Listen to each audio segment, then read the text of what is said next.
Hello and welcome back to the channel.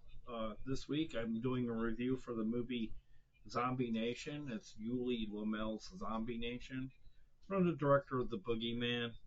It's widescreen presented. Terror in Numbers. I caught this one on Google Play.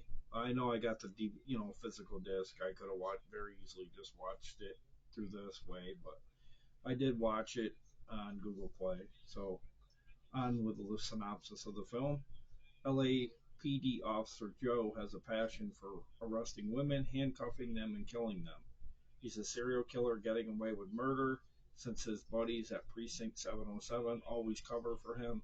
His killing rampage might have gone on forever had it not been for the 17-year-old Romy, who heard about women disappearing in her neighborhood and has several voodoo priestesses to protect her from evil. When Officer Joe gets a hold of her, his fortunes turn around and he is suddenly haunted by a violent group of female zombies seeking revenge. Like I mentioned, is widescreen presented 16 by 9. Can come out in 2004. Clocks in at somewhere around hair over 80 minutes. This disc here comes with widescreen presentation, English 5.0 or 5.1, filmmaker's documentary, optional English and Spanish subtitles, closed caption, digitally mastered, interactive menus, scene selection, and a trailer gallery as well. And I guess the special features are not rated, is what it's telling me. This too is from Shadow Factory.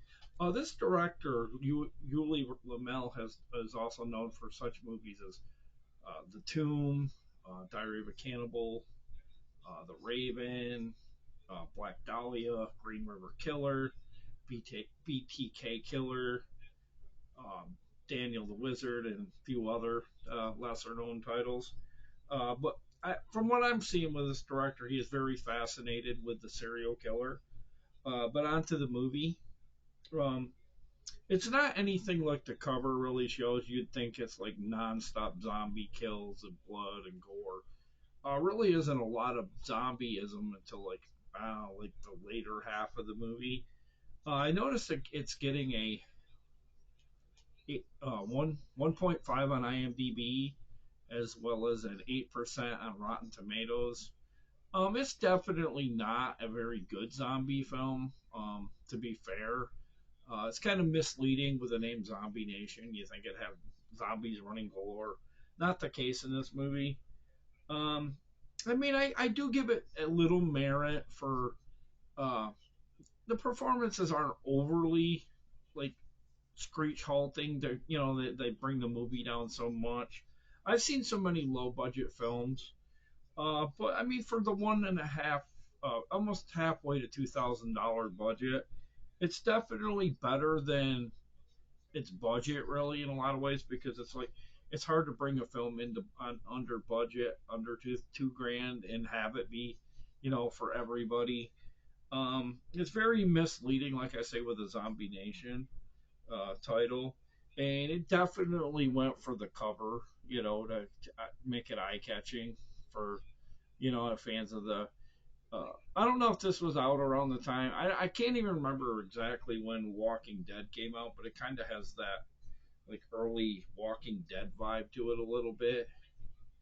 But yeah, I can't recommend this movie. I do give the director credit, though. I mean, he does have a passion for the serial killer genre.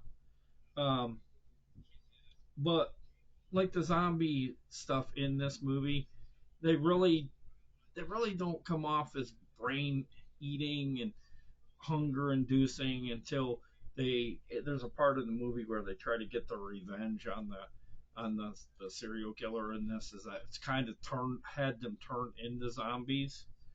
But this was going to be a very forgettable movie for sure for a lot of people. But is it 1.5 bad? I don't know. I can't say it was that bad.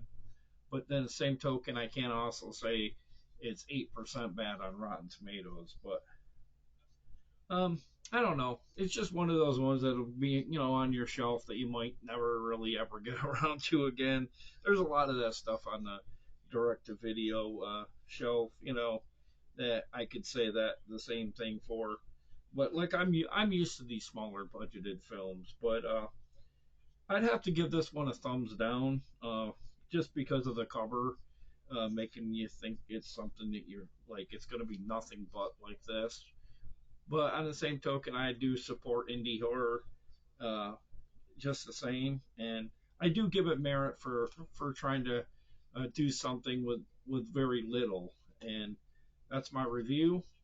Sorry, it's not. I can't recommend it, and I don't want to put people through something and say this was highly recommended when it's not. But oh well, I'll be back next week with something a little bit more pleasing, I hope. Or I'll definitely be back with probably a movie haul, because I do have a shitload of movies that I've picked up in the past week. But that's my review, and that's my video for this week. Make sure to tell your friends about Gary's Horror Drive-In. Make sure you get here early each and every week, because all the good parking spots go fast. And I'll be back next week. See you later, guys. And always keep it horror. See you next week. Bye.